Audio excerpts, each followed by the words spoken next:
반갑습니다. 마지막 실전 모의고사 5회 풀이해보도록 하겠습니다.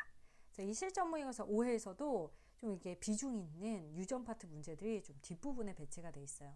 그 부분 풀 때 많이 좀 힘들고 집중을 많이 했어야 돼서 어려웠을 것 같은데요. 선생님과 함께 1번부터 차근차근 문제 풀면서 좀 중요한 문제들, 핵심 문항들도 꼼꼼하게 살펴보도록 하겠습니다. 먼저 1번 문제, 생물의 특성과 관련된 문제부터 풀어보도록 할게요. 이 외떡잎 식물인 몬스테라에 대한 자료인데요. 이 잎이 여러 갈래로 갈라져 있고 군데군데 타원형의 구멍이 뚫려 있어서 폭우와 강한 바람을 견딜 수 있다라고 했습니다. 그래서 이렇게 폭우와 강한 바람을 견딜 수 있도록 생물의 특성이 변화한 것이기 때문에 이것은 적응과 진화의 대표적인 예죠. 그 두 번째 특징, 줄기 아래쪽의 잎에도 빛이 잘 도달하기 때문에 광합성이 활발하게 일어난다라고 했습니다. 우리 광합성은 물질 대사의 일종이고 물질 대사 중에서도 동화작용의 대표적인 예죠. 그래서 동화작용이기 때문에 물질을 합성하는 것이고 또 에너지가 흡수되는 흡열 반응이 일어난다는 걸 알 수 있습니다. 그래서 기억부터 몬스테라는 세포로 이루어져 있다. 우리 이 식물, 동물 비롯해서 생물들은 다 세포로 이루어져 있어요. 맞습니다. 니은, 기억은 생물의 특성 중 적응과 진화의 예에 해당한다. 적응과 진화의 예고요. 디귿, 니은에서 에너지가 흡수된다. 그래서 우리 동화작용이기 때문에 흡열 반응, 에너지 흡수되는 반응이 일어납니다. 그래서 정답은 5번이 되겠고요. 그 다음, 이 간은 정상인의 혈관에서 혈액의 흐름이고 나는 고지혈증이 있는 사람의 혈관에서의 혈액의 흐름을 나타내는 것이다. 그래서 정상인에서는 혈액이 잘 흐르는데 고지혈증이 있는 사람한테서는 콜레스테롤이 혈관벽에 이렇게 쌓이면서 혈액이 제대로 흐르지 못한다는 것, 혈액의 흐름이 저해된다는 것을 알 수 있죠. 그래서 기억, 이 고지질 혈증은 대사성 질환의 대표적인 예니까 맞는 선지고, 고지질 혈증이 유전적인 요인에 의해서만 나타나느냐? 이렇게 콜레스테롤이 쌓이는 것은 운동 부족 또는 식습관이 지나치게 이렇게 콜레스테롤이 포함된 음식을 먹을 경우에도 생길 수 있죠. 그래서 환경적인 요인에 의해서도 나타납니다. 디귿, 나와 같이 혈관벽에 콜레스테롤이 쌓이면 혈관 지름이 좁아져서 혈액의 흐름이 저해되는 것이죠. 그래서 정답은 4번이 되겠습니다. 자, 그 다음 이제 기관계 통합적 작용에 관련된 문제인데요. A, B, C가 각각 배설계, 소화계, 호흡계 중 하나이고 기억과 니은은 간과 콩팥을 순서 없이 나타냈다라고 했습니다. 그래서 먼저 산소가 들어오고 이산탄소가 나가는 B는 호흡계이고요. 오줌이 배설되는 A는 배설계, 영양소를 흡수하고 흡수되지 않은 물질을 배출하는 C는 소화계입니다. 그리고 나서 이 영양소 X가 세포호흡에 이용됐을 때는 암모니아까지도 생성이 된다라고 했으므로 이 영양소 X는 단백질이 되겠고요. 암모니아는 간에서 요소로 전환되어서 콩팥을 통해 오줌의 형태로 몸 밖으로 나가게 되는 거죠. 기억, 탄수화물은 X에 해당하느냐? 단백질의 경우에는 단촌 N까지 있어서 암모니아가 만들어지지만 탄수화물이나 지방 같은 경우에는 C, H, O까지밖에 없죠. 그래서 암모니아가 만들어지지 못합니다. 그래서 탄수화물은 X에 해당할 수 없다. 니은, 기억은 A에 속하는 기관이다. 간은 소화계에 속하는 기관이죠. 그래서 C에 속한다라고 해야지 맞습니다. 그 다음 디귿, B에서 흡수된 산소는 순환계를 통해 운반되어 조직세포로 이동한다. B에서 호흡에서 흡수된 산소는 순환계를 거쳐서 조직세포로 전달이 되죠. 그래서 맞습니다. 정답은 2번이 되겠네요. 자, 그 다음 이 4번 문제가 의외로 계산이 좀 까다로웠을 수 있어요. 계산을 좀 해야 되는 문제인데요. 일단 내용부터 다시 한번 읽어보면 표는 사람 A가 하루 동안 소비한 에너지양, 그림은 A가 하루 동안 섭취한 3대 영양소의 섭취량, 단위를 잘 보세요. 그람의 비율만 나타낸 것이다. 즉 무게의 비율을 나타낸 거예요. 열량의 비율이 아닙니다. 그리고 A가 하루 동안 소비한 에너지량과 섭취한 에너지량이 같다라고 했는데 이 소비한 에너지량을 다 더해보면 2500kcal예요. 그러면 섭취한 에너지 양도 2500kcal가 돼야 되는 거죠. 네, 탄수화물과 단백질의 경우는 각각 1g당 4kcal의 열량을 내고 지방은 1g당 9kcal의 열량을 낸다라고 이제 정보가 나와 있네요. 자, 그러면 우리가 계산을 좀 해야겠는데 여기서 각각의 무게들이 나왔어요. 전체 무게를 만약에 X라고 한다면 탄수화물에 해당하는 무게는 0.5X고 그럼 지방에 해당하는 건 0.2X고 단백질에 해당하는 양은 0.3X가 되겠죠. 각각의 무게는 그러하고 그럼 열량을 구해주고 싶을 때 총 열량을 구하기 위해서는 각각이 나타내는 열량을 다 더해주면 돼요. 그래서 탄수화물은 1g당 4kcal니까 여기다 4를 곱해주게 되면 탄수화물에 의해서 나타나는 열량이 되겠고 지방은 곱하기 9, 단백질은 곱하기 4를 해주면 되겠죠. 그래서 이 세 가지 값을 다 더했을 때 그래서 각각 써보면 탄수화물에 의해서는 이 값이 2x죠. 지방에 의해서는 1.8x 그리고 단백질에 의해서는 1.2x인데요. 다 더하면 총 5x만큼이 총 이제 섭취한 열량이 되는 거예요. 그래서 총 섭취한 열량 2500kcal이다 라고 식을 세우면 x가 얼마가 나와요? x는 500이 나옵니다. 그럼 500을 이 값에다가 넣어주면 이 파란색까지는 g이 되는 거죠. 얼마만큼 섭취했는지 g이 되는 거고 빨간색 값을 곱해주면 열량이 되는 거고요. 그렇죠? 그럼 곱해줬을 때 탄수화물은 250g 섭취한 거고 단백질은 여기까지만 구하면 150g 먹은 거고 지방은 여기까지 구하면 250 해서 100g을 이제 섭취한 거죠. 그럼 기억부터 A가 하루 동안 소비한 에너지 양, 소비량은 총 2500이다. 섭취한 단백질 양은 150g이고요. 섭취한 에너지 양 중 50%가 탄수화물을 통해서 얻은 것이냐. 그럼 에너지 양을 구하려면 탄수화물을 250g 먹었는데 거기다 4kcal를 곱해줘야겠죠. 그럼 곱했을 때 1000kcal를 탄수화물을 통해서 섭취했어요.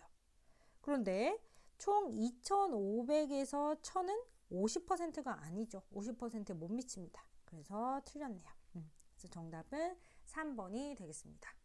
그래서 이 4번이 조금 계산하는 게 까다로웠을 수 있는데 다시 한 번 더 살펴보면 좋을 것 같아요. 자, 이제 5번 문제 보도록 하겠습니다. 그린 간은 축삭돌기 굵기가 같은 두 민마리즘 뉴런이 시냅스로 연결되어 있는 모습이고 나와 다는 지점 X와 Y에 역치상의 자극 1을 주었을 때 서로 같은 거리에 있는 두 지점에서 막전이 변화래요. X와 Y는 D2, D3 중 하나이고 길이 D를 네 가지 지점과 매칭하면 되겠습니다. 그리고 이 각 지점 사이의 거리가 모두 같다라는 조건도 있네요. 그럼 X랑 Y가 D2, D3 중에 뭔지 모르기 때문에 D2일 때를 먼저 생각해 보는 거예요. 그럼 D2에 역치상의 자극을 주면 흥분의 전도 양방향이고 그리고 D1에 흥분이 전도가 되어서 D1에서 흥분이 발생할 거고요. 그리고 흥분의 전달이 축가 방향으로 축삭돌기에서 가지돌기 방향이 일어나기 때문에 같은 거리만큼 떨어져 있는 D3에서도 흥분이 발생할 거예요.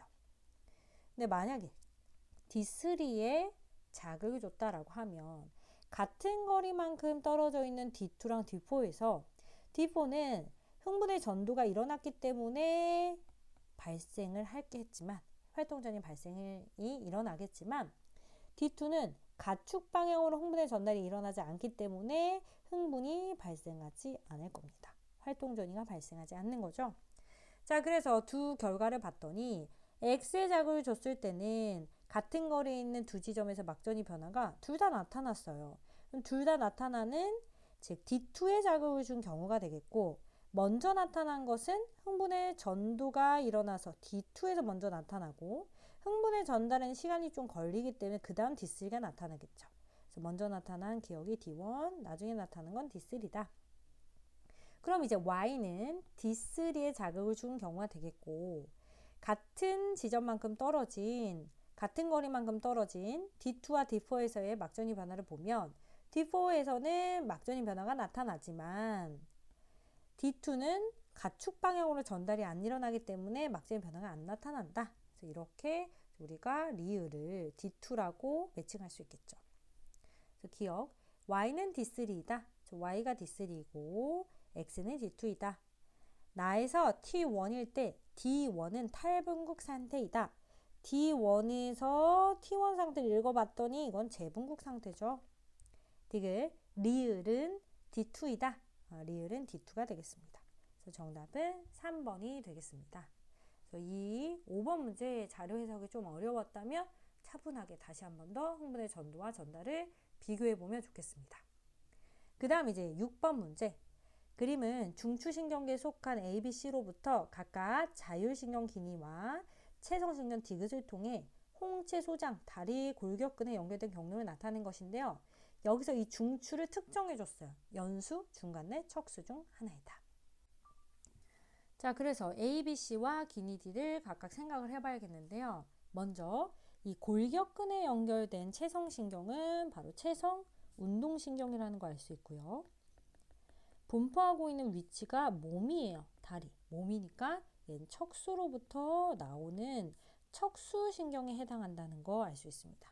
우리 기능상으로는 체성 운동신경이지만 분포하고 있는 위치, 해부학적 위치로 봤을 때는 이 디귿이 척수신경인 거예요. 자, 그래서 선생님이 예외를 제외하고는 얼굴에 분포하고 있으면 뇌신경이고 몸에 분포하고 있으면 척수신경이다 라고 했습니다. 그렇죠? 그럼 예외를 다시 한번 떠올려 볼까요? 만약에 눈에 연결된 교감신경이다 라고 한다면 얘는 얼굴에 분포하고 있지만 교감신경이 모두 다 척수로부터 나오기 때문에 척수신경인 거고, 그리고 또 다른 예외는 심장이나 소화기관의 부교감신경 같은 경우는 이 심장이나 소화기관이 몸에 있잖아요. 몸에 있지만 부교감신경이 심장과 소화기관에 분포할 때는 연수로부터 나오기 때문에 뇌신경이다 라고 했습니다. 그렇죠? 이런 예외만 제외하고는 몸에 분포하고 있다면 척수신경, 얼굴에 분포하고 있다면 뇌신경이다 라고 했어요. 그래서 이렇게 다리 골격근에 연결되어 있는 이런 체성운동신경은 척수신경이 되겠습니다. 그러니까 자율신경에서만 이렇게 예외가 있다는 거 기억해 주시고요. 그 다음 이제 척수는 이미 찾아냈기 때문에 A와 B를 연수와 중간 내에서 매칭하면 되겠는데, 만약에 이 자율신경이 교감신경이다 라고 한다면 교감신경은 항상 척수로부터 뻗어져 나오죠. 근데 이미 척수가 매칭이 됐기 때문에 A와 B는 연수와 중간 내 중 하나여야 하고요. 이 자율신경 기역과 니은은 교감이 아니라 부교감신경이 돼야 되는 거죠. 그렇죠? 교감신경은 무조건 척수로부터만 나온다.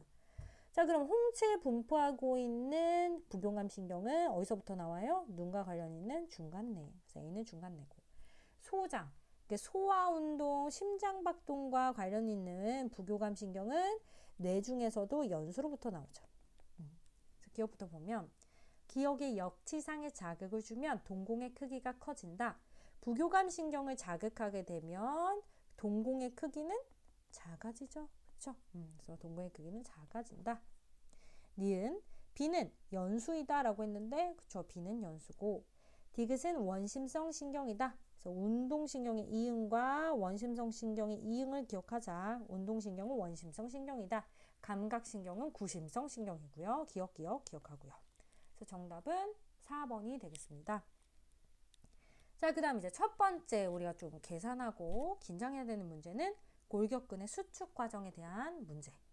그래서 여기서 우리가 좀 계산을 해볼 텐데, 선생님이 여기 답지에 나온 내용을 보니까 선생님의 풀이와는 다르더라고요. 그래서 선생님의 풀이와 답지를 좀 비교하면서 둘 중에 본인에게 더 맞는 풀이 방법으로 받아들이시면 좋을 것 같습니다.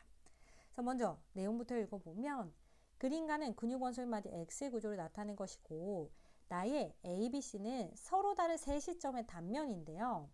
우리 세 시점에서 표는 X-2분의 기억과 니은 플러스 디귿이 나와 있고, 기니 D가 각각 A와 같은 부분의 전체 길이, B와 같은 부분의 전체 길이, C와 같은 부분의 전체 길이를 순서 없이 나타낸 것이다 라고 했습니다. 자, 그럼 여기다 좀 표시를 한번 해볼게요. A와 같은 부분에 단면을 봤더니 액틴 필라멘트만 있습니다. 그럼 전체 길이를 그냥 심플하게 A다라고 했을 때 액틴만 나와 있는 부분, 액틴만 나타나는 부분이 이 두 부분이죠. 그럼 전체 길이를 A라고 하면 두 개로 나눠야 되니까 2분의 A, 2분의 A가 되겠습니다. 그렇죠? 그다음 액틴과 마이오신이 겹친 부분이 B인데 이 전체 길이를 B라고 한다면 겹친 부분은 두 부분이 있기 때문에 각각 2분의 B, 2분의 B다라고 하면 되겠고요. 마지막 C는 마이오신 필라멘트만 있는 부분이에요. 그래서 이 부분의 전체 길이를 C라고 하면 이만큼이 C가 되겠습니다. 그렇죠? 그리고 이 C는 뭐랑도 같아요? H대의 길이랑도 같겠죠. 자, 그리고 나서 밑에 이제 정보들이 있는데 T2일 때 기역의 길이가 니은의 길이보다 길고 H대 길이는 0.8이다 라고 되어 있네요.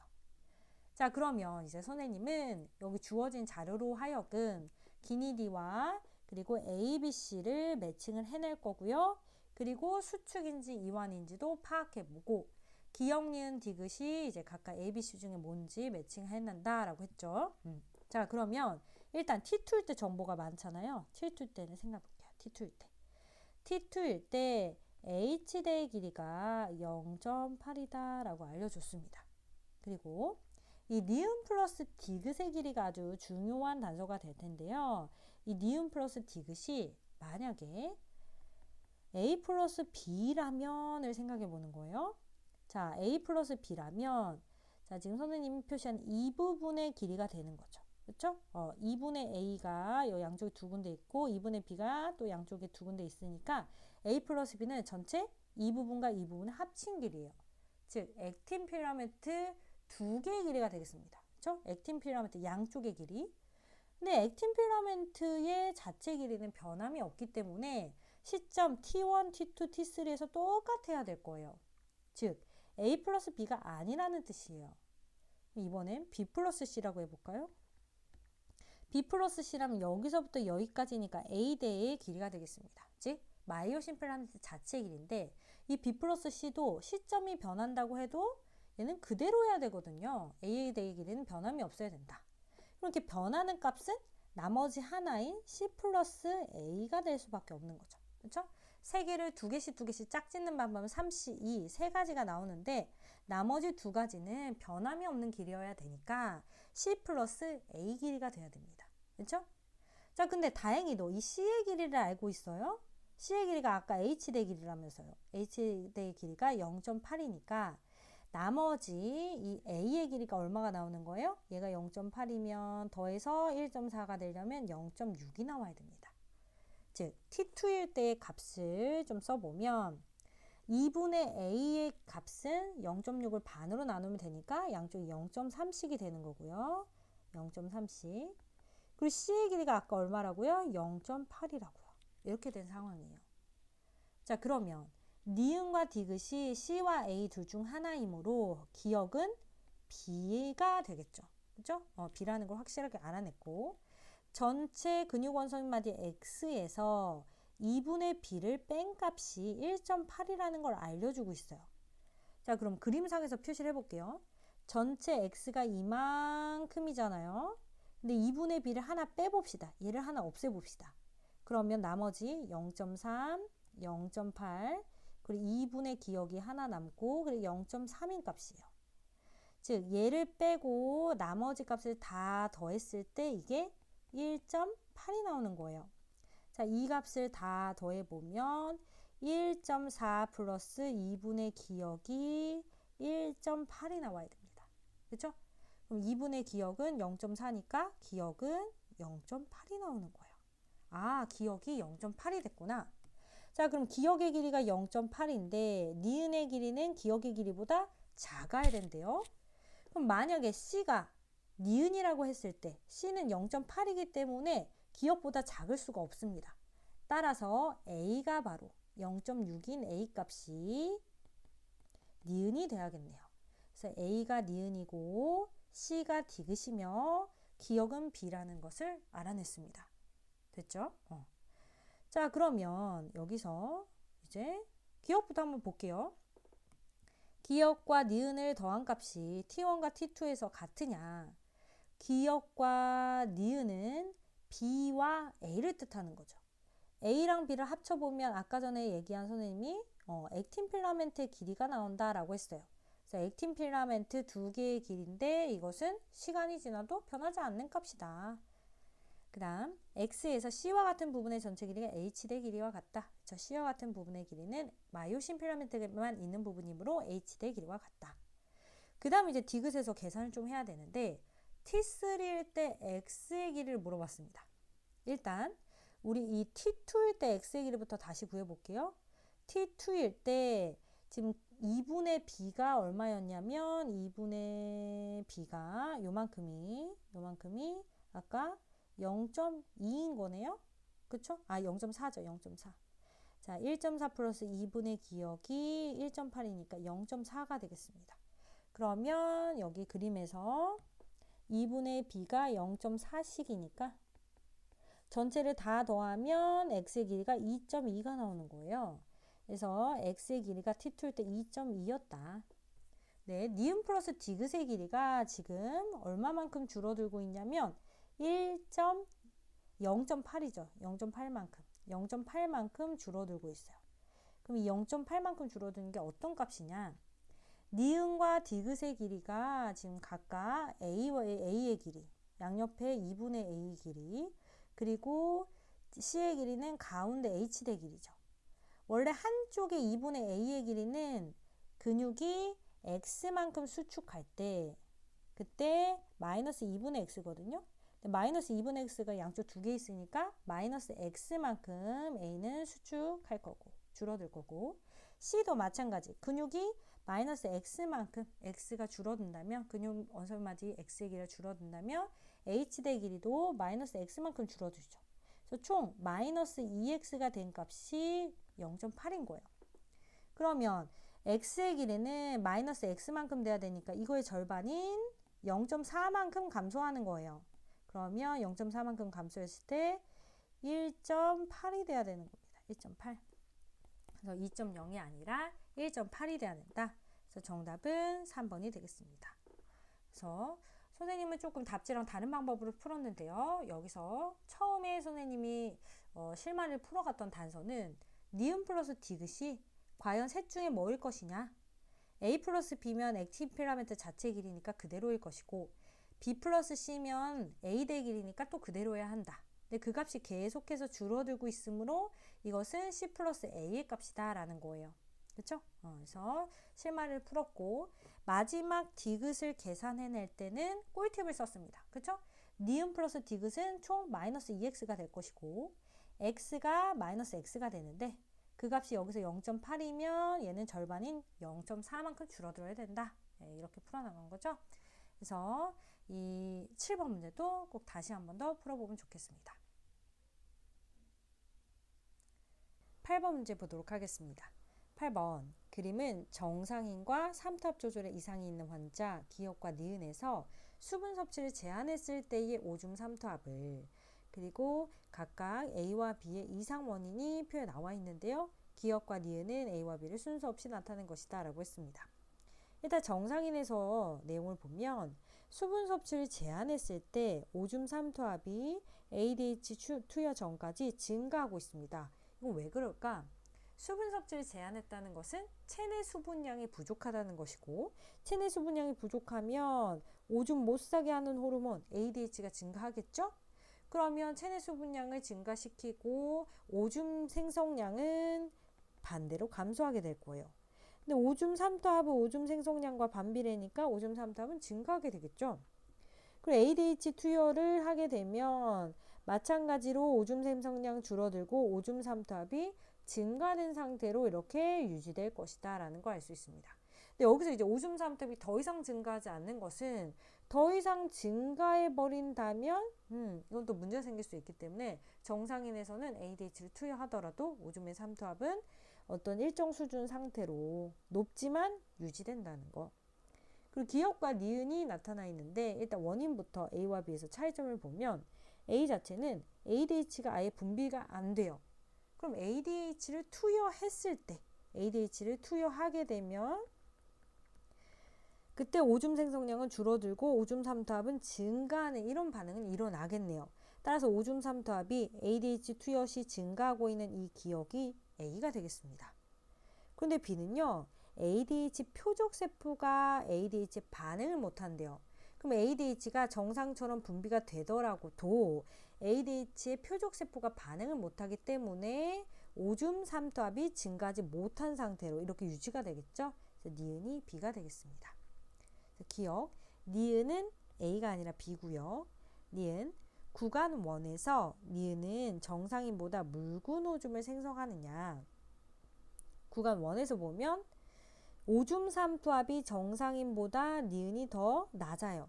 오줌 삼투압이 낮다는 것은 오줌의 농도가 더 묽다라는 걸 뜻하는 거죠. 니은이 정상인보다 더 오줌의 삼투압이 낮으므로 묽은 오줌을 생성합니다. 그 다음 디귿, 기억의 콩팥에서 단위 시간당 수분 재흡수량은 구간 2에서가 구간 1에서보다 많다라고 했는데 지금 구간 2에서는 오줌의 삼투압이 더 높아요. 자, 오줌의 삼투압만 비교해 봅시다. 오줌의 삼투압이 1보다는 2에서 더 높다. 그럼 오줌의 삼투압이 더 높다라는 건 뭘 뜻하는 거예요? 수분 재흡수를 2에서 더 많이 했기 때문에 콩팥에서 수분 재흡수를 2에서 더 많이 했기 때문에 오줌의 양이 적어지고 오줌의 농도는 더 진해졌다라는 걸 뜻하는 거죠. 그래서 구간 2에서가 더 많습니다. 그래서 정답은 4번이 되겠네요. 자, 그 다음 이제 9번 문제. 표가는 병원체의 특징 기니디를 순서 없이 나타낸 것이고 나는 사람의 5가지 질병을 일으키는 병원체의 특징 기니디에 따라서 구분한 것을 나타낸 것이다. 그래서 먼저 질병부터 보니까 결핵과 콜레라는 세균에 의한 질병이죠. 말라리아는 원생생물에 의한 질병. 다음 홍역과 소아마비는 바이러스에 의한 질병이 되겠습니다. 그래서 일단 원생생물에 속한다라고 했으니까 이건 말라리아만 갖고 있는 특성이죠. 그래서 말라리아만 갖고 있는 특성이고 유전물질을 갖는다. 이건 세균, 원생생물, 바이러스가 모두 다 갖고 있는 특징이에요. 그래서 모두 다 갖고 있는 특징이 되겠고 독립적으로 물질 대사를 하는 병원체는 바이러스 빼고 다죠. 바이러스 빼고 생물이라면 다 갖는 특성이기 때문에 세균, 원생생물 모두 다 마지막 특징을 가져야 됩니다. 자, 그러면 지금 바이러스가 갖고 있는 이 특징은 뭐다? 바로 유전물질을 갖는다라는 이 특징 하나뿐이에요. 그래서 이 특징이 기억이 되는 거고요. 이건 세균도 갖고 있는 특성이며 세균은 또 다른 특징 뭘 가져요? 바로 독립적으로 물질 대사를 한다라는 특징 가지죠. 그래서 이 니은이 바로 독립적으로 물질 대사를 한다라는 특징이 되는 거예요. 그럼 하나 남은 원생생물에 속한다는 자연스럽게 디귿이 되겠고 이건 말라리아만 갖는 특징이 되겠죠. 자, 그럼 말라리아는 어떤 특징들을 갖느냐라고 써보면 디귿도 같고 기억 모두 다 갖는 특징이니까 같고 그리고 원생생물은 독립적으로 물질 대사를 할 수 있다라고 했으니까 기억, 니은, 디귿을 모두 다 갖게 되겠네요.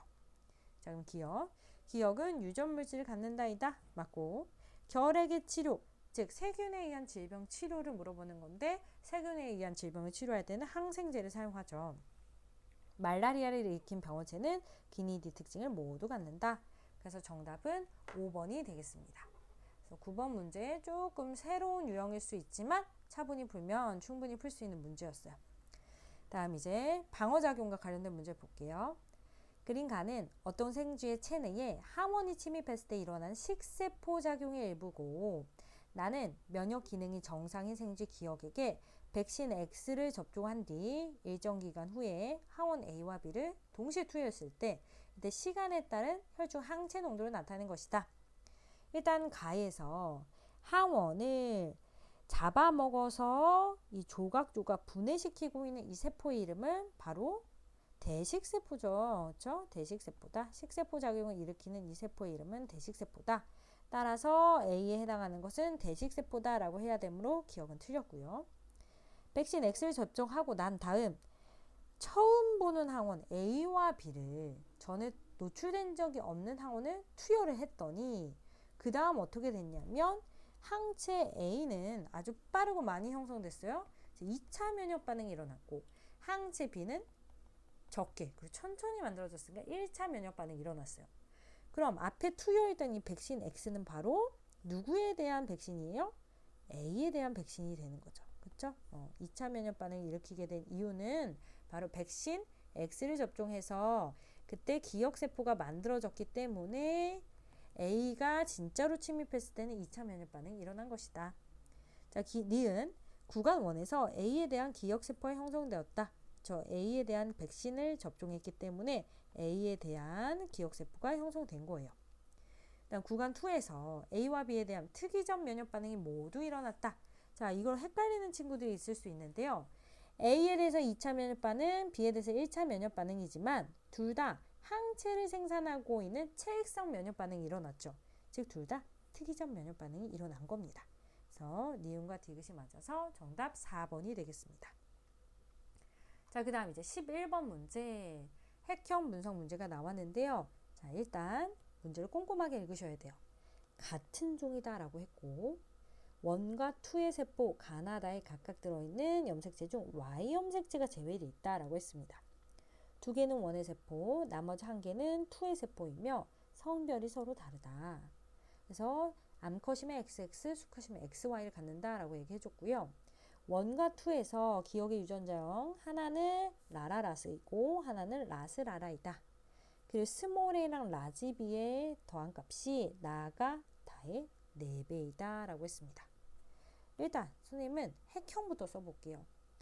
자, 핵형에서 핵상부터 써볼게요. 항상 핵상부터 써보자 라고 했는데요. 두 개씩 쌍으로 존재합니다. 핵상이 2n인데요.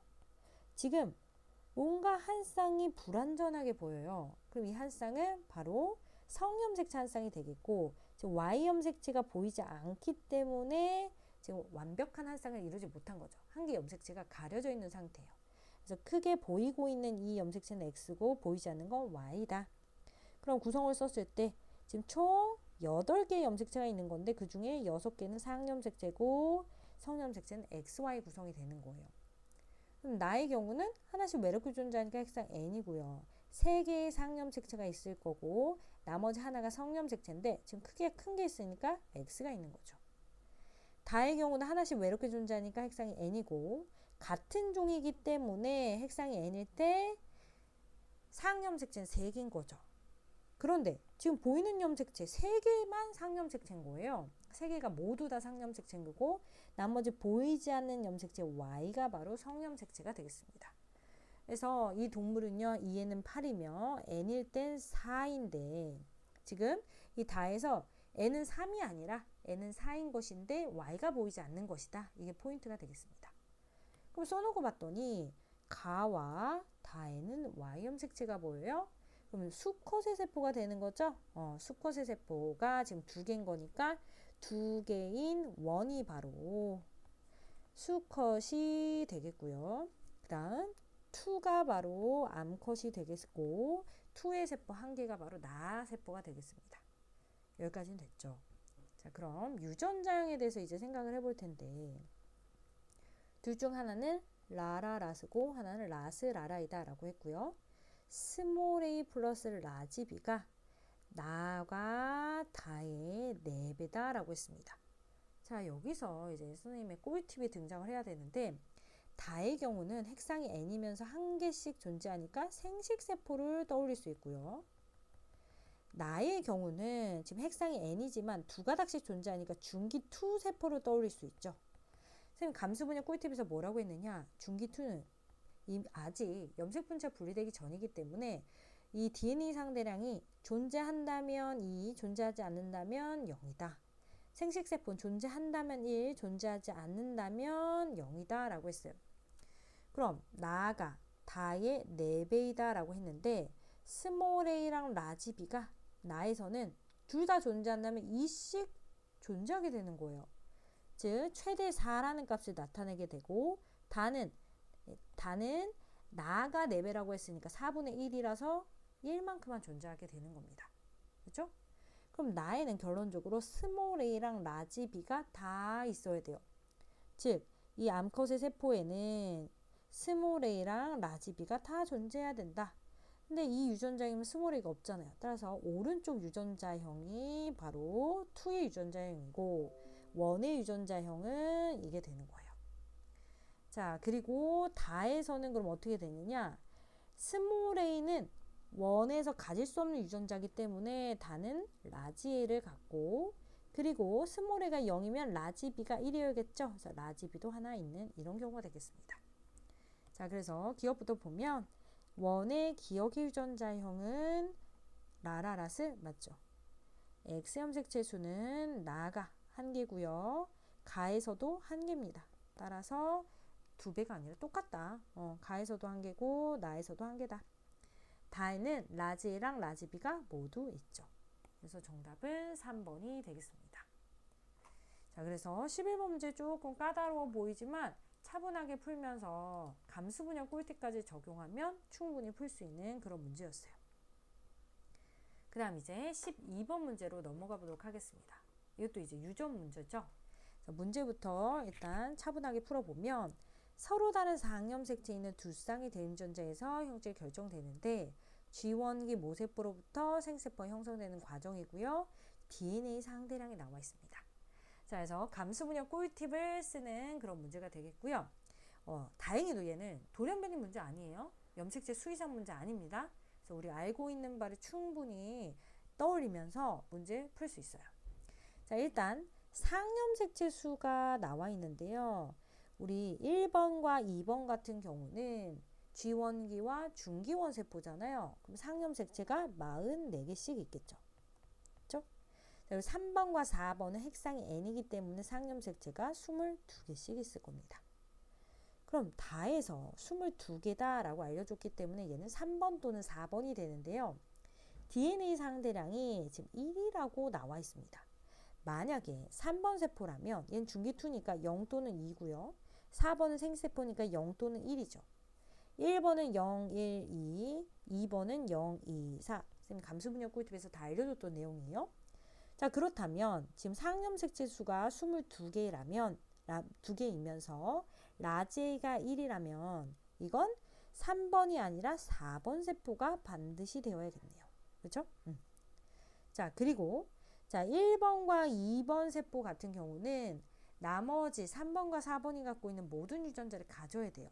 따라서 1번과 2번은 이 라지 A를 반드시 가져야 된다. 왜? 모세포니까 가져야 돼요. 그럼 라지 A를 갖지 않는 이 라는 1번과 2번이 될 수 없다. 그럼 나머지 하나 남은 3번이 되어야겠고 3번에서 상염색체 아까 22개였죠. 그렇죠? 자, 그러면 갖고 있는 유전자의 종류를 좀 써봅시다. 4번은 라지 A를 1개 갖고 있고요. 3번은 라지 A를 갖지 않아요. 라지 A를 갖지 않는 대신에 스몰 a를 가져야겠죠. 자, 다시 한번 문제 보세요. 서로 다른 상염색체 있는 두 쌍의 대립유전자다 라고 했어요. 이게 정자 형성 과정이든 난자 형성 과정이든 상염색체는 반드시 존재해야 됩니다. 그래서 라지 A가 없다면 3번은 스몰 a가 있어야 돼요. 근데 이렇게 2개가 존재해야 되죠. 이 2개를 나타내는 건 뭐다? 염색분체 2가닥에 스몰 a가 있다는 걸 뜻하는 거예요. 그래서 염색분체 분리 전이니까 스몰 a 2개가 있다. 자, 그럼 4번에 위에 있는 세포, 중기2 세포는 라지 A가 2개 있었겠고요. 2번은 라지 A, 스몰 a가 모두 다 있었습니다. 1번은 라지 A 하나, 스몰 a 하나 있고요. 자, 이렇게 써봤을 때 가와 나 중에서 2번에 해당하는 걸 라지 A를 2개 가진 가가 되겠죠. 나는 자동으로 1번이 되는 거고요. 라지 A는 1이 되겠습니다. 자, 그리고 나서 1번 세포를 봤더니 스몰 b가 없어요. 모세포인데 스몰 b를 갖지 않는다? 그럼 라지 b만 갖는다. 2번에서도 라지 b만 이렇게 DNA 2배로 복제돼서 염색 분체 2개씩 갖게 되겠고, 그리고 각각 라지 B2, 라지 B2를 상동염색체 잘 분리되면서 받겠죠. 그럼 4번에도 라지 B가 이렇게 하나 있을 겁니다. 그래서 빈칸을 채워보면 처음에 없었던 스몰 b는 계속 없는 거예요. 이렇게요. 자, 그럼 기억부터 기억, 니은, 디귿을 다 합쳐보자. 기억, 니은, 디귿 다 합치면 23입니다. 세포의 핵상은 3번과 나에서가 같다. 3번 핵상이 n이죠. 나의 핵상, 원의 핵상이니까 2n입니다. 서로 다르죠. 그 다음 라에서 라지 B의 DNA 상대량을 물어봤는데 3번에서 라지 B는 2개였고요. 가에서 즉 2에서 라집이는 하나, 둘, 셋, 넷, 4개입니다. 4개. 그래서 2가 맞습니다. 네. 자, 그래서 이 문제도 감수 분열 꿀팁을 쓰면 쉽게 해결할 수 있는 문제였어요. 그 다음 13번. 그렇게 어렵지 않은 문제죠. 세포 주기와 관련된 문제인데 순서대로 G1, S, G2, M기가 되겠고요. 지금 나는 체세포 분열 후기를 나타내고 있죠. 저 염색 분자 분리되고 있고 분리되고 난 후에도 각각 핵상이 EN, EN이잖아요. 그렇죠?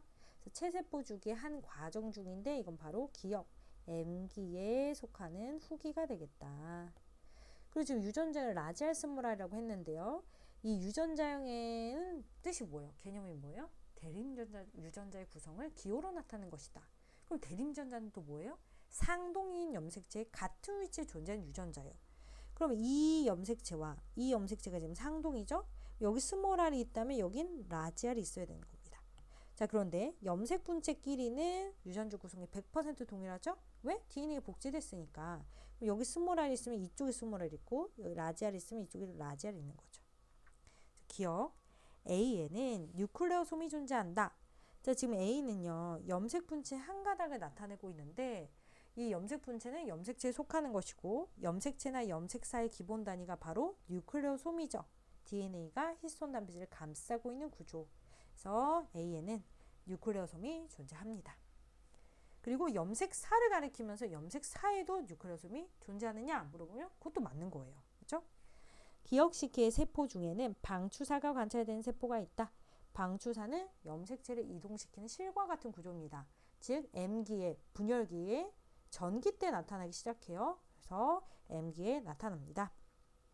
체세포 한 개당 라지알의 DNA 상대량을 나와 니은 시기세포에서 비교해봐라 라고 했는데 일단 나 시기세포에서 라지알은 2개 있어요. 그렇죠? 즉 기억시기에서는 2개가 있다.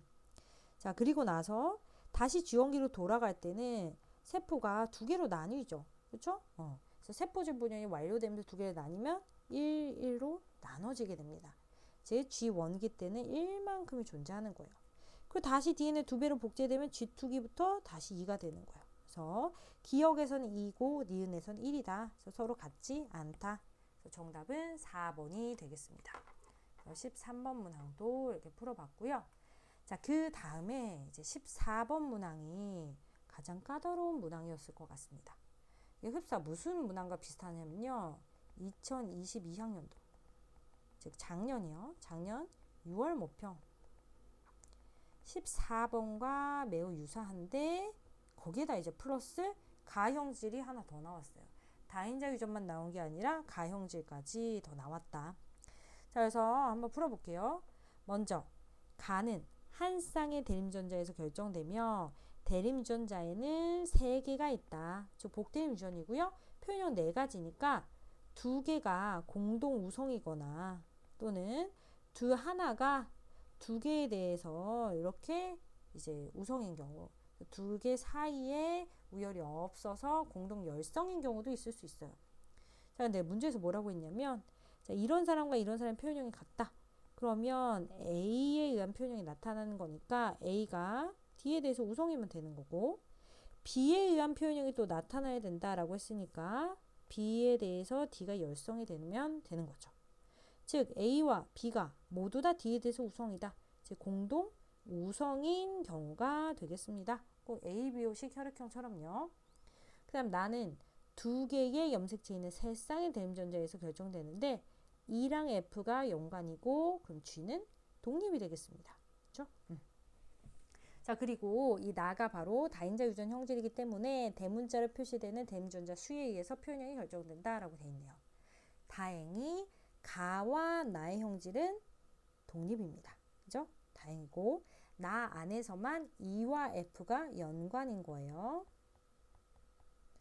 자, 그리고 가와 나의 표현형이 모두 같은 부모 사이에서 기억이 태어날 때 가와 나의 표현형은 최대 15가지다. 이것부터 한번 분석을 해볼게요. 자, 이게 무슨 뜻일까? 15가지를 우리가 쪼개보면 5 곱하기 3이죠.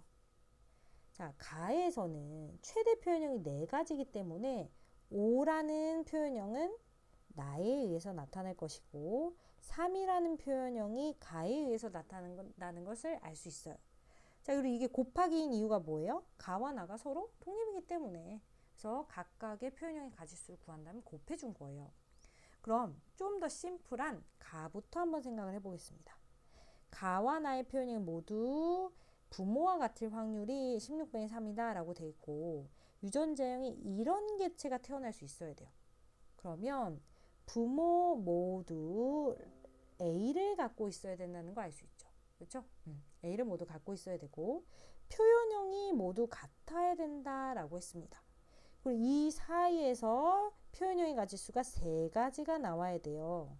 자, 그러면 표현형이 모두 같으면서 이 사이에서 3가지의 표현형이 나오려면 부모 모두 AB, AB의 유전자를 갖는 수밖에 없습니다. 왜냐? 이 사이에서 AA, AB, BB 유전자형이 1대 2대 1로 나오며 자, 지금 표현형을 봤을 때 얘는 A에 의한 표현형, 얘는 A와 B에 의한 표현형, B에 의한 표현형 이렇게 3가지가 나오잖아요. 그러면서 부모의 표현형이 똑같죠. 그렇죠? 만약에 여기는 뭐 A, B면서 이렇게 A, D가 온다 그러면 부모의 표현이 같다라는 조건에 위배가 됩니다. 따라서 부모의 표현형이 같기 위해서는 유전자형이 이렇게 A, B로 동일하면서 또 자녀에서 이렇게 3가지 표현형이 나올 수 있어야 되는 경우는 이거밖에 없다. 됐죠? 자, 그러면 이제 확률을 좀 생각해 볼게요. 가와 나의 표현형이 모두 부모와 같은 확률 16분의 3인데 이 16분의 3을 또 가와 나에서 쪼개보자는 거죠. 우리 가에 대해서는 잘 알고 있잖아요. 가에 대해서 부모처럼 이 표현형을 나타내려면 전체 4분의 2, 2분의 1이다. 그럼 이게 가에 의해서고 그럼 나에 의해서는 나머지 8분의 3이 되면 되겠습니다. 그렇죠? 자, 그러면 우리가 일단은 이 나에 의한 표현형이 5가지면서 부모와 같은 표현형이 나올 확률 8분의 3이 되는 경우를 찾아야 되는데요. 일단 이 5가지라는 표현형만 보고서 우리가 간단하게 뭘 떠올릴 수 있느냐? 선생님이 다인자 꿀팁, 뭐 이 N성 잡종에서 연관 플러스 다인자 유전할 때 알려줬던 내용이 있어요. 여러분과 같이 정리했던 내용인데 만약에 3성 잡종이라면 그러니까 부모가 모두 3성 잡종 이런 식으로요. 3성 잡종이고 그때 부모 사이에서 그런 3성 잡종의 부모 사이에서 태어날 수 있는 자녀 표현형은 7, 3, 5다라고 했어요. 이거는 상인 플러스 독립끼리 얘는 상인 플러스 독립, 상반 플러스 독립과 그다음에 얘는 상반 플러스 독립끼리예요. 그럼 선생님 이거 5가지니까요. 이 경우 아닐까요? 자, 이 경우일 때 우리 그 표현형이 어떻게 되냐면 1, 2, 3, 4, 5면서 즉 대문자 1부터 5까지면서 그 B가 이렇게 됐습니다. 1대 2대 2대 2대 1 그럼 8분의 1대 2대 2대 2대 1이니까 8분의 3은 절대 안 나와요. 즉 삼성 잡종이 아니라는 뜻이 되겠습니다. 그럼 삼성 잡종이 아니면 유전자형이 어떻게 될까? 이 유전자형을 유추해내는 과정이 굉장히 까다롭고 그 과정이 바로 이 문제에서도 비슷하게 나왔었죠. 그렇죠? 자, 그러면 선생님 관계 유추를 해볼 텐데 자, 일단 조건 모아봐요. 다시 나에 의한 표현형이 5가지가 나와야 되며 그리고 부모와 같을 확률 8분의 3이라는 이런 비율이 나와야 되며 그리고 이 유전자형이 얘랑 같을 확률이 얼마가 나와야 되느냐 이거 생각해 볼 텐데 일단 가에 대해서 라지에가 나올 확률은 전체 4분의 1입니다. 그러면 얘가 나올 확률은 8분의 1이 되어야지 곱해서 32분의 1이 되겠죠? 그래서 두 번째 조건 이런 유전자형이 나올 확률 8분의 1이 되어야 된다. 그러면서 나의 유전자형이 이런 개체가 있어야 된다라고 하네요. 그러면 라지 2를 양쪽이 각각 갖고 있어야 되고요. 둘 중 한 명은 부모 중 한 명은 라지 F, 둘 중 한 명은 스몰 F를 갖고 있어야 되며 그 부모 둘 다 스몰 G를 갖고 있어야 된다라는 거 알 수 있죠. 자, 그러면 선생님은 어디에 일단 집중할 거냐면 여러분의 팁을 드리는데 8분의 3이라는 그 B에 대해서 좀 집중을 해볼게요. 8분의 3이다. 부모와 같은 확률 8분의 3이다. 그래서 이 5가지 표현형이 각각 어떤 비를 나타낼 텐데 양 끝은 1이잖아요. 그리고 8분의 3이라는 값이 나와야 됩니다. 네, 만약에 이게 1대 2대 2대 2대 1이라면 8분의 2, 즉 4분의 1 이런 값밖에 안 나오잖아요. 그럼 8분의가 아니라 16분의로 고쳐보는 거예요. 그럼 16분의 6이 8분의 3이 되어야 하고 이 위에 있는 분자의 합이 16이 되려면 그러면서 좌우 대칭이려면 이 두 값이 같으려면 4, 4가 들어가면 되겠습니다. 그래서 1, 4, 6, 4, 1의 비를 나타내야 된다. 그리고 이 1, 4, 6, 4, 1의 비를 나타내기 위해서는 각각 부모에서 생성한 생식세포 속에 들어있는 즉 정자와 난자 속의 대문자 수의 비가 1대 2대 1, 1대 2대 1이 되면 됩니다. 이게 무슨 뜻이냐? 우리 이 대문자 수 말고요. 그것의 비입니다. 비. 그 비가 1대 2대 1이 되면 자손에서 이걸 이제 곱해주면 되죠. 얘를 곱하면 1대 2대 1, 그 다음에 2랑 곱하면 2대 4대 2, 그리고 또 1과 곱하면 1대 2대 1이 되고요. 그러면 이 표현형을 나타낼 확률이 각각 양 끝은 1이고 그리고 4, 그리고 맨 가운데는 6이 됩니다. 1, 4, 6, 4, 1의 비가 각각 1대 2대 1의 생식세포를 만들게 되면 가능해진다는 거죠. 이걸 좀 우리가 알고 있으면 이 부모의 유전자형을 유추하는데 아주 좋은 힌트가 됩니다. 작년 6월 모평 문제도 이런 식으로 출제가 됐어요. 근데 우리가 만약에 이 비를 좀 알고 있다면 각각 생식세포에서의 이 비를 우리가 유추를 해낼 수 있다면 문제가 훨씬 깔끔하게 풀립니다. 네, 그래서 자 다시 한 번 더 정보를 모아볼게요. 위로 올라가서 부모 중 한 사람은 라지 F 연관, 한 사람은 라지 스몰 F 연관이고 둘 다 스몰 G는 갖고 있어야 된다. 자 그리고 하나 더 정보를 얻어보면 라지 G인 이런 이제 유전자형이 나와야 되니까 라지 G를 갖는 부모 중 한 사람은 라지 G를 갖는 사람이고 이 빈칸에 뭐가 들어갈 것인가 생각해 볼 텐데요. 자 지금 이 확률을 계산할 때 나에 대해서 이러한 유전자를 가질 확률은 8분의 1입니다. 근데 EF가 연관되어 있고 G는 독립이니까 얘를 또 쪼개보면 4분의 1 곱하기 2분의 1이 되겠죠. 근데 부모 중 한 사람이 라지 G, 스몰 G일 때 이 물음표에 뭐가 들어가든지 이 사이에서 4분의 1이라는 확률로 라지 G, 스몰 G가 나올 수는 없습니다. 그렇기 때문에 2분의 1 확률을 갖게 되는 거고요. 자, 2분의 1 확률로 갖게 되는 경우는 두 가지가 있어요. 첫 번째, 부모 모두 다 라지지 스몰지일 때 이때 이 사이에서 라지지 스몰지가 나올 확률이 2분의 1이죠.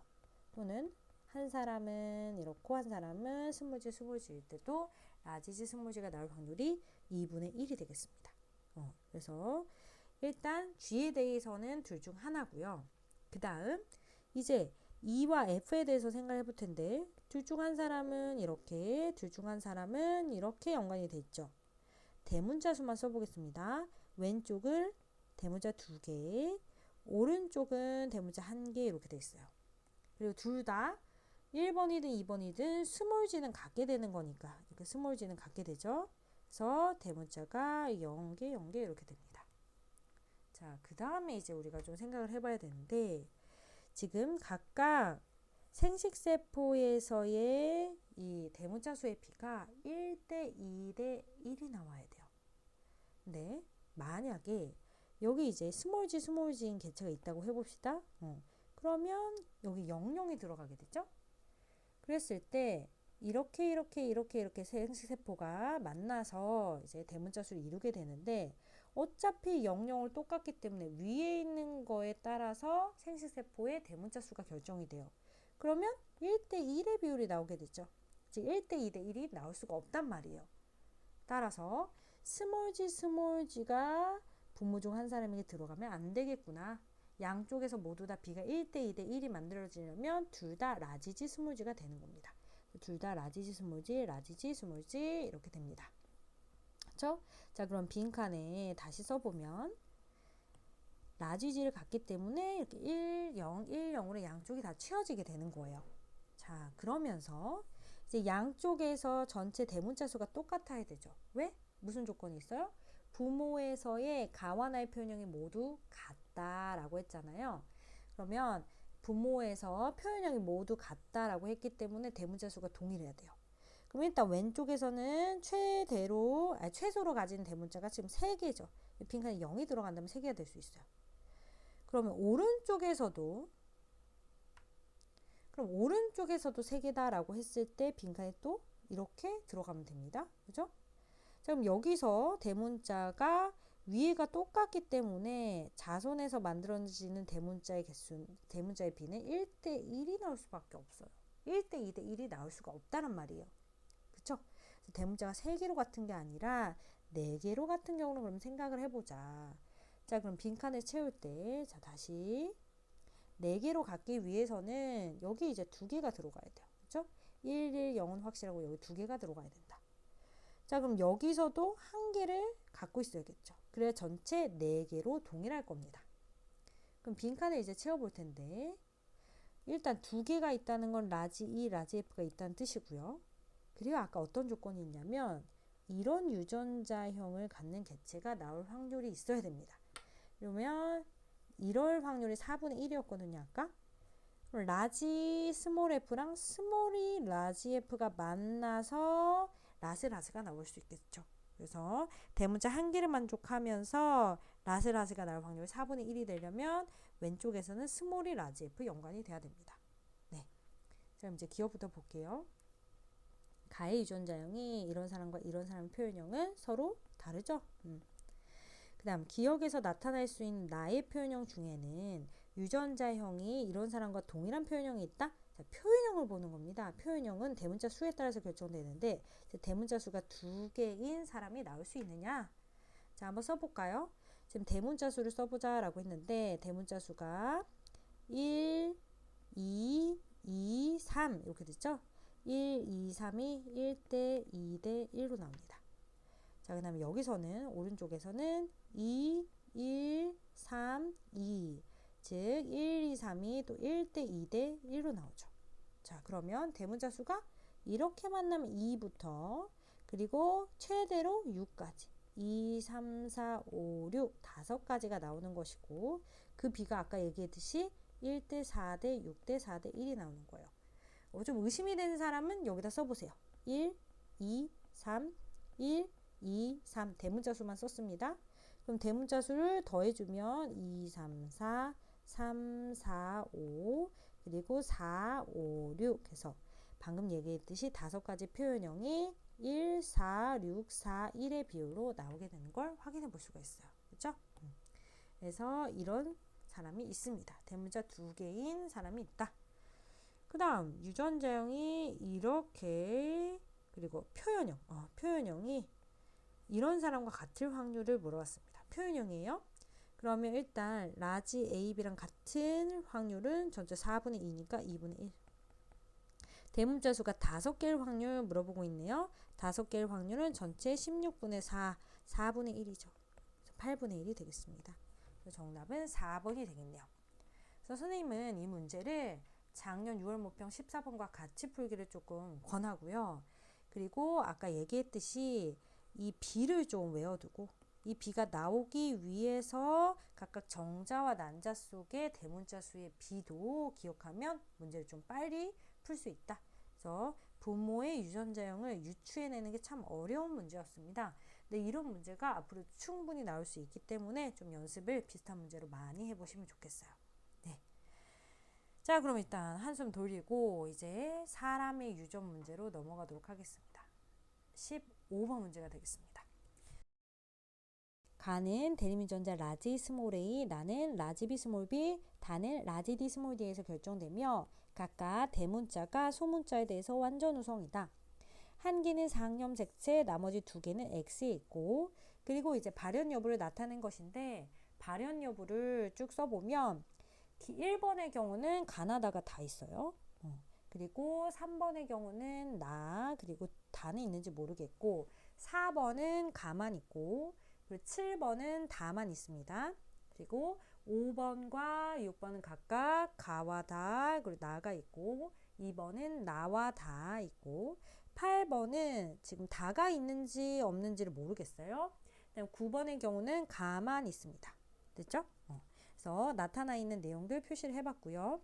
그래서 우리 가나 다의 형질이 각각 어떤 염색체에 있으며 우열은 어떠한지 파악을 해내야 되는데요. 우선 우리가 X염색체 2개가 있고 나머지 1개만 상염색체 있다고 했는데 이 상염색체 존재하는 형질을 찾아낼 수가 있어요. 어떻게? 만약에 X염색체 존재한다면 우성 X염색체 또는 열성 X겠죠. 우성 X염색체 존재한다면 남자가 유전병일 때 여자도 유전병을 만족해야 되고 열성 X라면 여자가 유전병일 때 남자도 유전병을 만족해야 됩니다. 그런데 만약에 남녀 여유나 여유 남녀가 둘 다 성립하지 않는다면 X염색체 유전이 아닌 것이 되죠. 그래서 상염색체 유전이다. 이렇게 문제를 풀어나갈 수 있어요. 그래서 가계도를 봤더니 남녀 여유랑 여유 남녀를 모두 다 만족하지 않은 형질이 있어요. 바로 누구냐? 나입니다. 나에서 자 6번과 8번 사이를 보세요. 여자가 나인데 8번 남자가 아들이 나가 아니죠. 그렇죠? 이 물음표는 다에 대한 형질만 모르는 거예요. 자 그리고 또 3번 남자가 나인데 딸인 7번 여자가 나가 아닙니다. 즉 남녀 여유도 여유 남녀도 다 성립을 안 해요. 따라서 이 나는 X염색체 유전이 아니라 상염색체 유전이 되는 겁니다.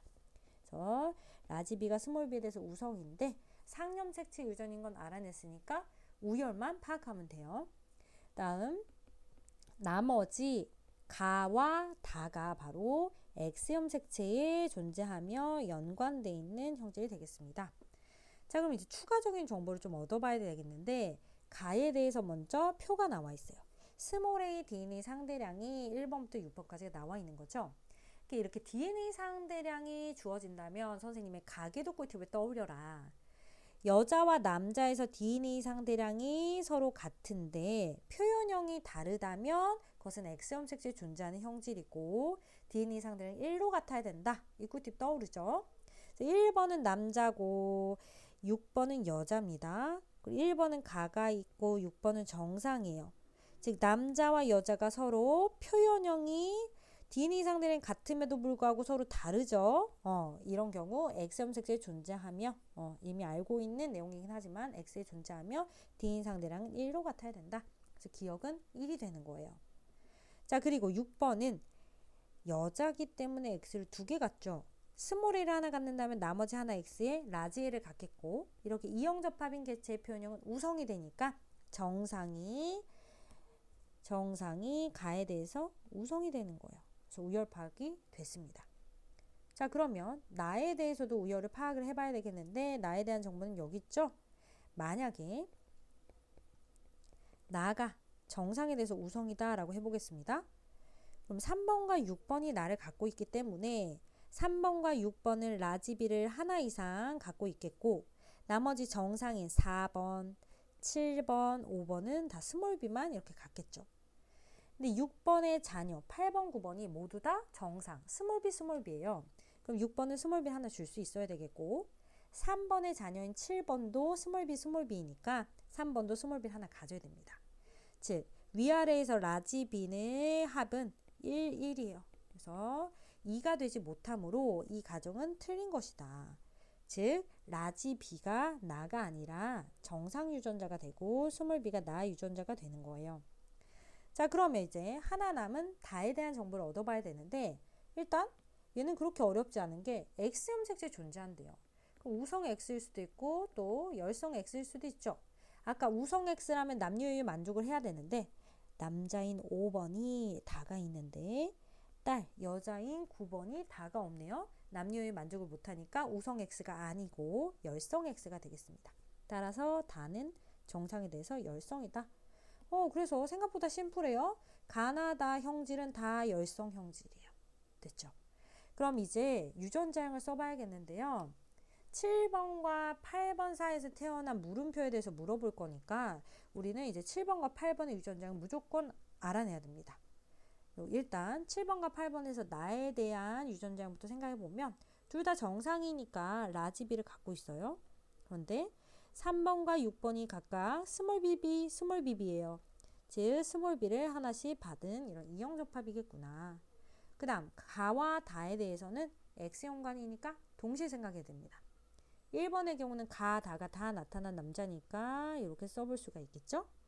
그럼 4번은 아버지로부터 스몰 a, 스몰 d를 받고요. 어머니로부터 가를 나타내게 해야 되니까 스몰 a를 받고 다는 나타나면 안 되니까 라지 d를 받을 거예요. 이렇게 되겠네요. 그리고 어머니는 스몰 a를 하나 갖고 나머지 하나는 라지 a를 갖겠죠. x가 두 개이기 때문에. 그리고 이 7번의 경우는 다를 나타내니까 스몰 d, 스몰 d 이렇게 가지겠고, 그럼 어머니인 4번으로부터 스몰 a, 스몰 d 연관된 염색체를 받고 3번으로부터도 스몰 d를 받아야 된다. 근데 3번은 가를 나타내지 않고 있기 때문에 라지 a, 스몰 d를 줬을 것이다. 됐죠?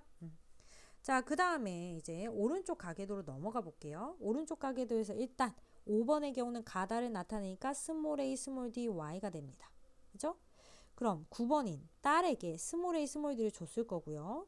6번인 어머니가 또 어떤 염색제를 줬을 텐데 가를 나타내야 되니까 스몰 a를 줬을 것이고 다는 나타나면 안 되니까 라지 d를 줬을 것이다. 스몰 a, 라지 d를 갖고 있겠죠. 자, 그러면 이 6번은 지금 가를 나타내지 않으니까 라지 a를, 그리고 이제 뭔가를 받았을 텐데 2번에서 다를 나타내고 있죠? 스몰 d, 스몰 d요. 그럼 무조건 이 스몰 d를 6번한테 줄 거예요. 그러면 라지 a와 함께 이 스몰 d를 2번이 준 것이었구나 알 수 있죠. 그러면 이 스몰 a, 라지 d는 아버지인 b로부터 받았다는 거 알 수 있습니다. 됐죠? 자, 그럼 이제 기억부터 볼게요. 기억과 디귿의 합이 3이냐 라고 물어봤는데 우리 니은과 디귿도 한번 구해볼게요. 3번은 남자고 정상이니까 라지 a, y고, 4번은 아까 4번은 이 가를 나타낸다 라고 했으니까 스몰 a, 스몰 a요. 즉 스몰 a d의 상대량이 3번은 0이고 4번은 2입니다. 그래서 기억 플러스 디귿은 1 플러스 2에서 3이 맞죠? A와 B는 모두 스몰 a, 라지 d가 함께 있는 염색체를 갖고 있느냐 봤더니 스몰 a, 라지 d 함께 있는 염색체를 둘 다 갖고 있어요. 7번, 8번 사이에서 아이가 태어날 때 나만 발현되지 않을 확률. 그럼 가와 다는 발현이 되면서 나에 대해서는 정상일 확률을 구해야겠네요. 그럼 가다는 한 번에 생각을 해야 되는 거죠. 다시 올라가서 봤더니 가와 다를 나타낼 확률은 일단 8번에 유전자를 모르니까 8번 유전자를 써봐야 되는데 가를 나타내지 않아야 하니까 라지 A가 연관되는 이 염색체를 어머니로부터 받고 나머지 Y 염색체죠. 그렇죠? 그래서 스몰 d를 갖고 있기 때문에 이 물음표에 다는 나타내는 겁니다. 그죠? 자, 그러면 이 7번과 8번 사이에서 가다를 모두 나타내는 자녀가 나타내려면 어떻게 받는 경우냐면 바로 이 염색체와 이 염색체를 받는 경우밖에 없죠. 그죠? 네 가지 중에 한 가지다. 4분의 1이 되겠고요. 나는 나타내지 않아야 된다. 그러면 라지 B, 스몰 b, 라지 B, 스몰 b 사이에서 라지 B를 가질 확률이죠. 그럼 스몰 b, 스몰 b인 것만 빼주면 되니까 전체 1에서 4분의 1 빼주면 4분의 3이 되겠습니다. 그래서 16분의 3이 되겠죠. 마지막 확률 계산에서 조금 심혈을 기울였어야 돼요. 그래서 정답은 3번이 되겠습니다. 그래서 선생님이 여기서 성상을 파악할 때 적극적으로 썼던 것은 바로 이 내용이죠. 이 내용. 그래서 다시 한 번 더 복습을 해보시면 좋겠습니다. 자, 그러면 이제 16번으로 넘어가 보도록 할게요. 16번. 내용 좀 지우고 16번은 비분리 그리고 유전자 돌연변이가 함께 나온 그런 문항이 되겠습니다.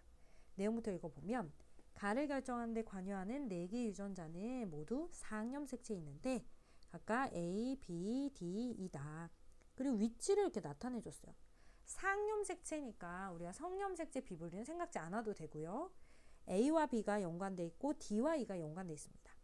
그래서 핵형을 보면서 우리가 연관관계 파악이 끝났어요.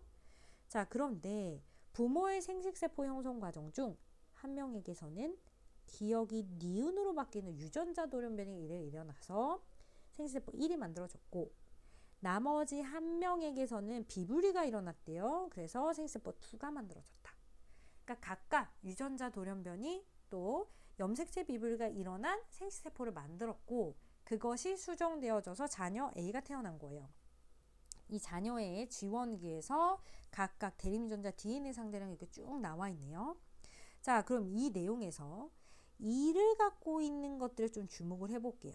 2를 갖고 있는 것들. 네. 그럼 스몰 a를 2개 갖는 경우를 생각해 봐야 되는데, 만약에 이 스몰 a를 2개 갖는 경우가 혹시 그 대립유전자가 기억이 니은으로 바뀌는 돌연변이에서 일어났다면을 생각을 해볼게요. 이제 스몰 b는 0개 가져야 됩니다. 그러면 아버지로부터 스몰 a 라지 b를 받았고, 어머니한테서는 스몰 a를 받되 스몰 b를 받으면 안 되겠죠. 그래서 스몰 b가 라지 b로 바뀌는 돌연변이가 어머니에게서 일어난 경우를 생각해 보는 거예요. 그럼 아버지한테 스몰 a 라지 b를 받고 어머니한테서 스몰 a 스몰 b를 받았어야 되는데 이게 라지 b로 바뀌었다. 자, 그러면 이제 아버지한테서 뭔가 염색체 수이상, 즉 염색체 비분리가 일어나야겠죠. 그러면서 라지 D랑 라지 E를 2개씩 갖기 위해서는 이런 경우를 생각해 볼 수 있어요. 아버지한테서 이 염색체를 구성하는 염색 분자가 비분리됨으로써, 즉 이분열 비분리에 의해서 라지 D랑 라지 E를 다 아버지로부터 받은 경우, 이분열 비분리에 일어난 경우, 그리고 어머니한테서 또 염색체를 받아야 되는데 둘 중에 뭘 받더라도 스몰 d가 포함된 염색체를 받게 돼요. 그럼 스몰 d가 0이라는 조건에 위배가 되는 거죠. 따라서 이 경우는 아니겠구나. 즉 어머니한테서 이 스몰 b가 라지 b로 바뀌는 유전자 돌연변이 일어난 것은 아니구나 라는 걸 알 수 있습니다. 그럼 이 경우는 아니겠고, 이번엔 이 라지 D랑 라지 E가 2가 되는 경우를 생각해 보자는 거죠. 방금 전처럼 염색체 비분리에 의한 것은 아니고, 여기서 이제 염색체 비분리가 아니라 대립유전자가 바뀌는 유전자 돌연변이에 의해서 라지 D가 2, 라지 E가 2가 되는 경우를 생각해 보자.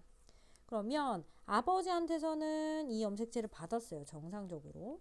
근데 어머니한테서 이 염색체를 받을 때 스몰 d가 라지 d가 돼버리면 엄마한테서 라지 d, 라지 e를 받겠죠.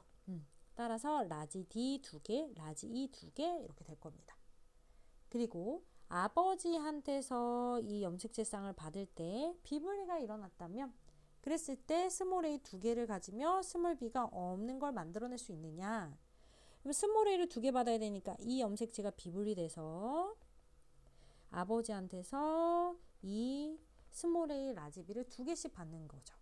그리고 어머니한테서는 스몰 a를 더 이상 받지 않으면서 스몰 b도 받지 않아야 되니까 이 염색체를 받으면 되겠구나 라는 걸 알 수 있습니다. 됐죠? 자, 그랬을 때 스몰 d는 0이면서 나머지 값도 다 만족하게 되는 거예요. 자, 그래서 이제 정리를 해보면 기억부터, 기억은 A이다? 아니다. 스몰 d다. 틀렸고, 스몰 a의 체세포 1개당 상염색체 수분의 라지 B, 라지 E의 합은 얼마이냐?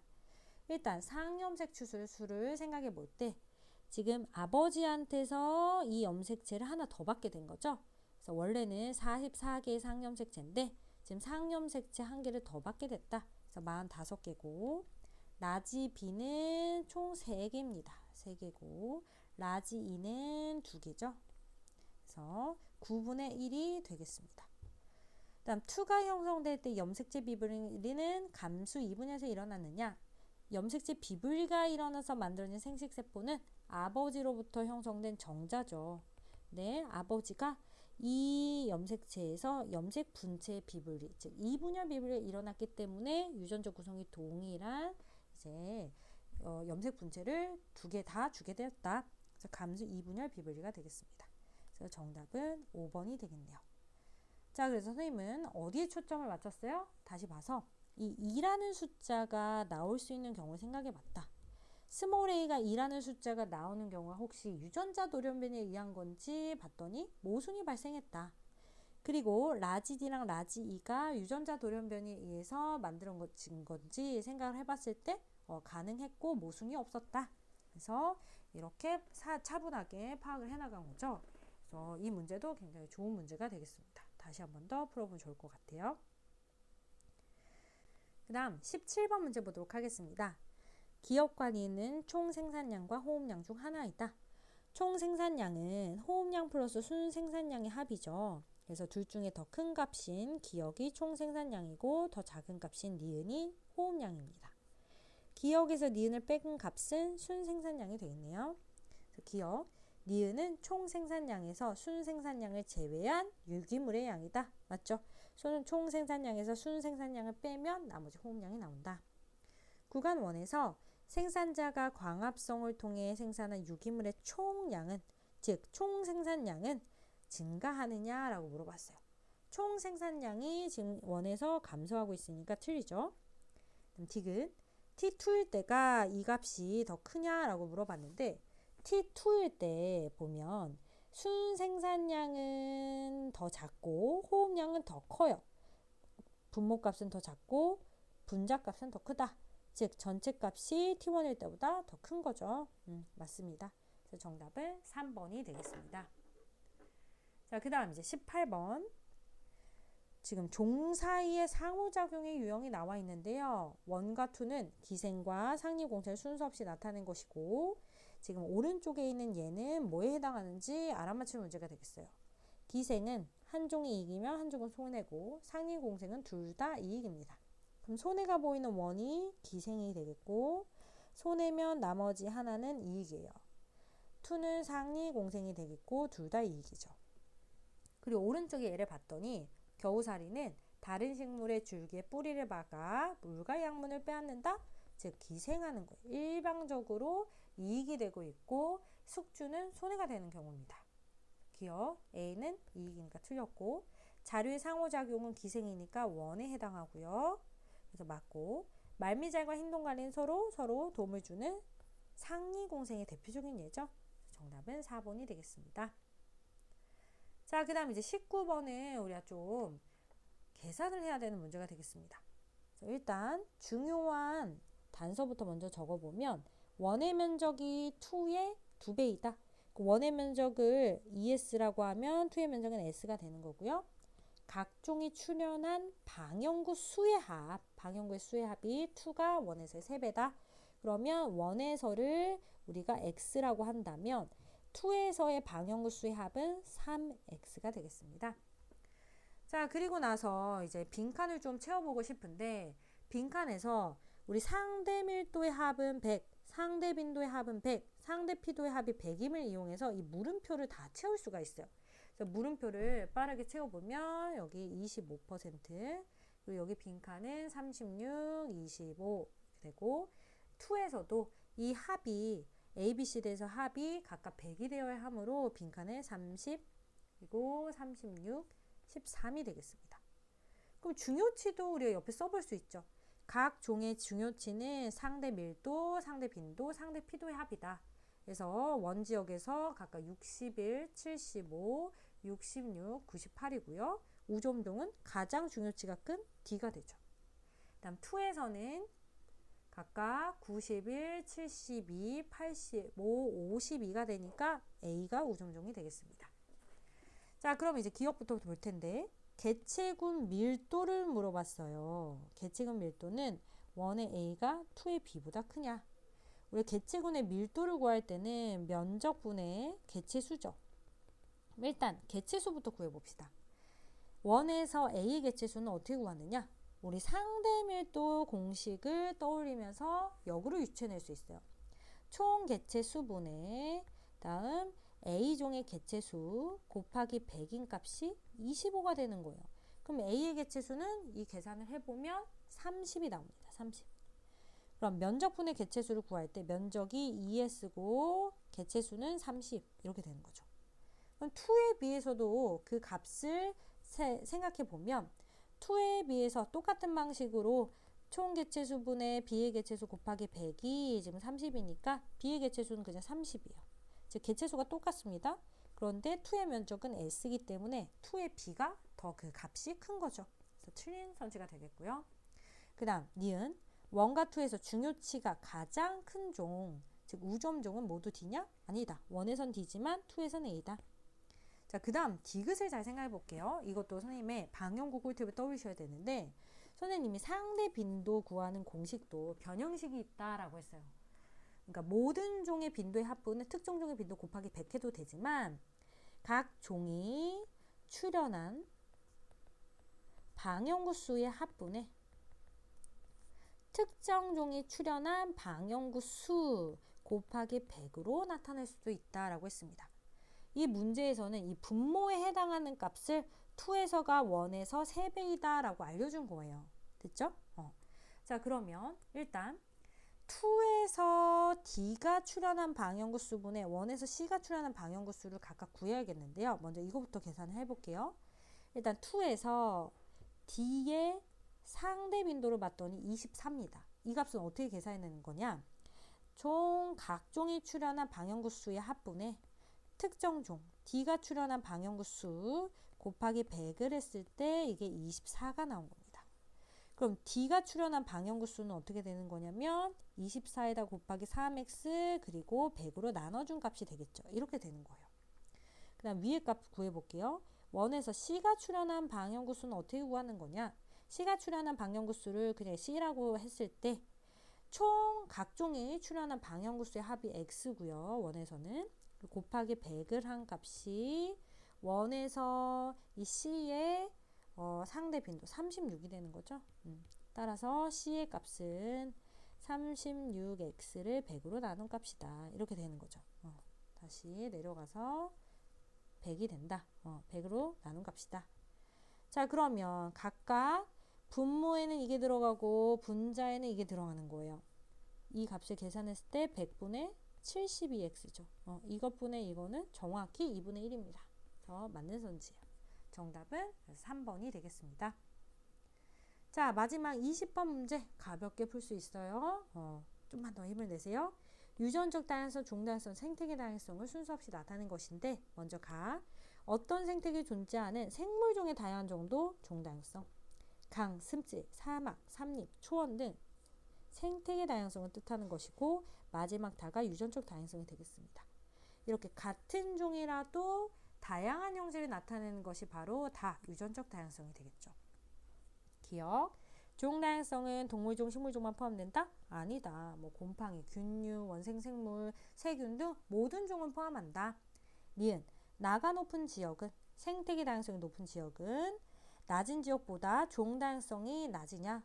생태계 다양성이 높을수록 종 다양성도 높습니다. 틀리고 그림은 다에 해당한다? 그쵸. 다에 해당하는 내용이다.